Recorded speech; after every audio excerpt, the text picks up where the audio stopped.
Hi everyone, I'm Sasha.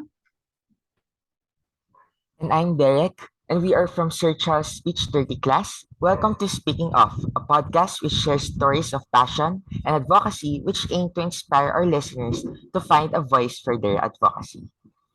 For this episode, we will talk to Brother Mac Florendo, the head of Food Rescue Philippines. It is the first food rescue initiative in Southeast Asia, and its goal is to rescue food from being deprived of their purpose. Please welcome Brother Mac. Hello po, Hi, Brother good Mac. morning. Magandang araw po Hello. sa inyo. Before anything, are you okay po with us calling you Brother Mac or do you prefer Sir Mac or Kuya Mac? It's okay, brother Max or Mac. Okay po. Anything is Then, fine. Brother Ma. So, first and foremost, we'd like to thank you for having the time to meet with us today po for this podcast interview. So far, Brother Ma, kumusta po kayo and meron po ba kayong pinagkakaabalahan this week? Actually marami, no? Sobrang dami. Tuloy-tuloy. Mamaya meron din akong meeting. So, ang dami. Tuloy-tuloy lang sa ginagawa.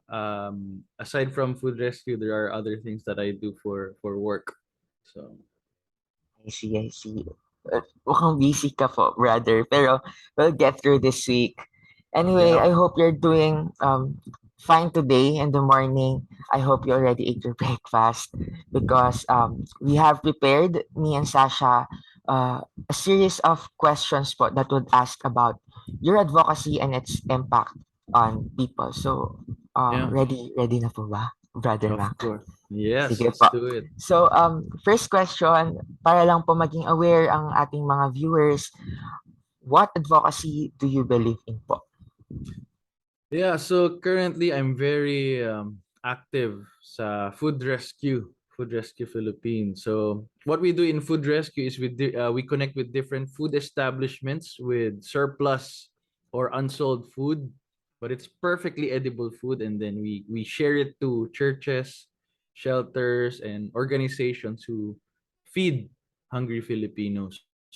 So it all started sa interest ko sa environment. So that was in 2014. I got interested sa environment. So I joined a mountaineering club in Siliman. So that was Cuernos de Negros Mountaineering Club. And then yun, so I enjoyed the mountains in Dumaguete.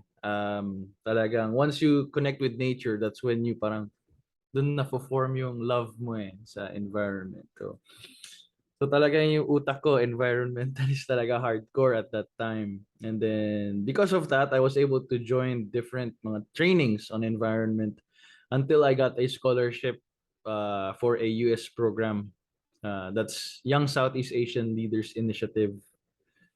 So environmental program. So 1 month we were in the US and study about the environmental history of the US until we met a group called Boulder Food Rescue. They do what we're doing now. So they collect food from food establishments and they deliver to people in need. But the main attraction for me was they did it using bike delivery lang. So, wow, it's a very simple idea of collecting food and sharing food without parang without using so much carbon, parang less carbon footprint. Walang gasolina, walang bayad, magpapadyak ka lang. So that was the main attraction for me. And at that time, I was already riding my bike. So yun, it all started from there. Very simple idea of putting environment in mind. At the same time, you're helping people. So parang from 2014 to 2015, I started Food Rescue. And then up to now, I'm still doing it, but more in a more larger scale. So ganun. Ganun lang siya kasimple. Actually, it's not the first one in Southeast Asia pala. It's the first one in the Philippines of this kind. Kasi along the way, I learned that marami na palang food rescue groups all over the world in Southeast Asia, including. So yeah, I'm happy that I'm still doing it and people are still interested and you guys are still interested to hear the story behind it. That's Yeah. very interesting po how it started with your interest in the environment and then it became an advocacy for um, helping people have food. And our Yeah. second question po is, how and why did you start the advocacy? Yeah, I started it because yun nga, yung main attraction ko was the bikes, not environment actually. Not environment, not helping people. Bike ka lang. Pero that simple idea can parang do so much pala.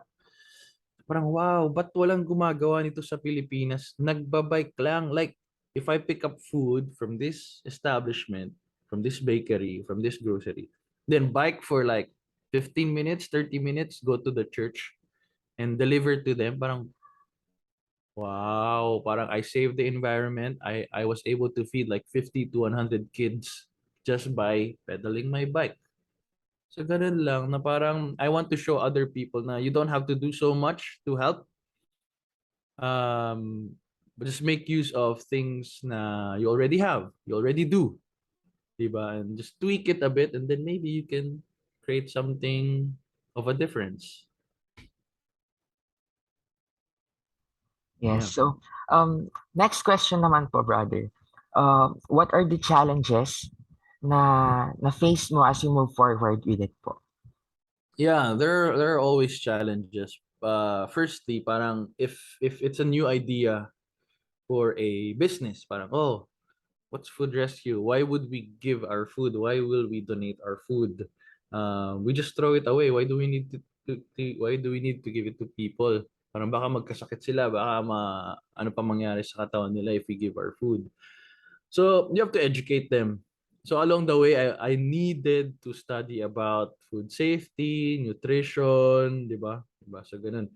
So you have to convince them na you're kasi you're dealing with food eh. Parang once it's contaminated, mahirap i-handle ang food. So yun, educating myself so I could also educate others regarding food. It's okay po if you can if you're sure na food is good, then I think wala na pong mangyaring masama. And we're doing this for the environment because alam nyo ba, food waste, it produces methane gas, which is more harmful than carbon dioxide, which is a great contributor to climate change. So if you're a responsible business owner, huwag nyo naman pong hayaan mangyari yon na 'di ba we're experiencing climate change. Ang daming nagugutom. So might as well be a leader in rescuing food, 'di ba? That's the reason why you're selling food because you want to feed people. So you have to parang realign their values ganyan. Another thing is yung volunteers, you have to educate them as well. You know, you're dealing with food, so you have to be careful with food. And then yung mga recipients din namin, huwag sila magsayang ng food. Binibigay namin to sa inyo. Ito lang po ay mga donated. So wag na po kayong humingi every single day. You have to use this food so that it feeds your stomach and we hope na it also feeds your brain and your heart na parang if I give you food now, use that energy para to do your work, to go to school, read a book or move para eventually you can earn your own money so you can feed yourself and your family. So ganun po yung ine-educate namin sa kung sino man involved sa food rescue. So it still is a challenge, continuous. Yun lang po yung work namin. And hopefully we can inspire mga authorities, the government to parang deal with food. Diba? Yung maraming issues around food, diba?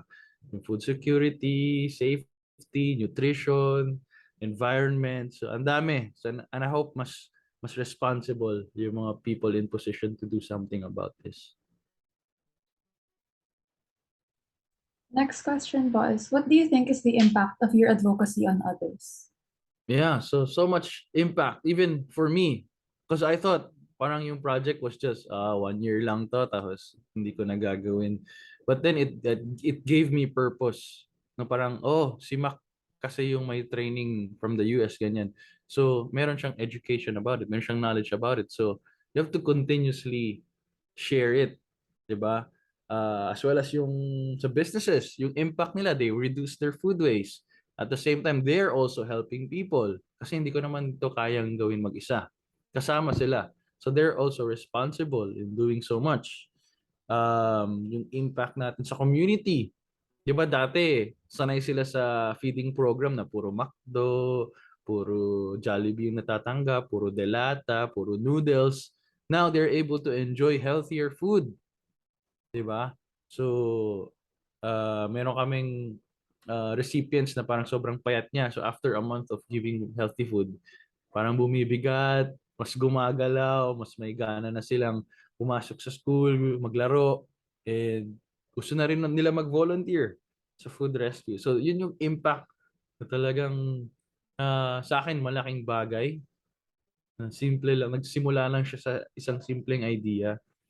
And now we're still very active, lalo na nung pandemic kasi mas maraming nagugutom, mas maraming nasasayang na pagkain. So, ang daming humihingi ng tulong. And tayo, since tayo yung may nakakaalam, tayo yung may experience, edi tuloy lang natin i-share yung kaalaman natin. Hopefully, yung mga natulungan natin, they all will also share the same message. Okay po, brother. This last question na po. To those who want to influence other people, to those who want a change in the world po, what can you say to the young people who want to start their own advocacy po? Yeah, I mean, it's very simple, no? Yeah, you have to start simple. Start with one. Ganyan. So, ako nga, I started because of my interest in bicycles. Hindi ko naman inisip yung nutrition, safety, feeding people, ganyan-ganyan. So, parang, it should be at some point selfish din. Kasi you have to start with yourself, di ba? Parang change starts from within. So if you are able to parang inspire yourself, and if it's of interest sa sarili mo, makikita ng mga tao yun eh. Ako, I started doing food rescue alone. I started with one. I started with just a simple rescue. Ganun lang. If you are interested in fashion or makeup, paano ba maging purposeful yung makeup, fashion, ganyan? Maybe you can help mga single moms or yung mga nanay sa community to be, for example, sa hygiene nila or livelihood nila. Pwede silang magtahi, pwede silang mag-manicure, pedicure. So you're giving them additional knowledge na parang traditionally na alam na nila. Sa let's say if you're a gamer, paano ba maging mas purposeful yung gaming? You can help yung mga taong depressed, ganyan, or mga taong addict sa bisyo, ganyan, to balance, di ba? Instead of parang doing vices, maybe you can entertain yourself na lang. Pero you have to balance it off still. You can't parang play the whole day. So balance it para lang kumalma yung sarili mo, yung mental health mo, ganyan. And you have to advocate for it. Responsible gaming, parang ganyan. Yan. So as long as you don't abuse yourself. Ganyan. Even for me, tingnan nyo, I'm trying to grow my hair. I actually hate having long hair. Pero sa experience ko na to, parang na-feel ko yung burden ng mga babae. Mahirap maging babae, have to look good, ganyan-ganyan. At the same time, I want to show people na you don't need so much effort to help out because I will donate this hair to a cancer patient para they too can experience having, oh, ganito pala yung my hair, ganyan. So they don't have, hindi na sila kailangan mahiya. At the same time, di ba, matuwa sila. And yun, it also affected my lifestyle, di ba? I still bike up to now. Less carbon footprint, it's healthy for me, then I can also inspire others to do something ganun. Simple lang. You don't have to do so much parang malaki. So start simple, start with one. And if it still makes sense for you, it will make sense for others. Yeah. Thank you for that po. It's very inspiring how we can all make a change in society, even if it's just from a simple idea that we turn into an advocacy and we are able to impact the lives of other people. Yes, I agree. And natutunan ko din na parang sa mga interest lang natin or sa mga passion natin, makakatulong na rin tayo to make our life purposeful and to make others' lives meaningful. So once again, thank you so much, Brother Mac, for joining us today. It was both fun and inspiring to hear about your story and your advocacy. is a perfect example of how we can help our society grow and prosper. We wish you the best of luck in all your future endeavors, and if you have any questions or concerns, please feel free to contact us. This has been Sasha, And Derek, and thank you very much for listening. We hope that you were inspired with our conversation. See you in the next episode of Speaking Of. see you.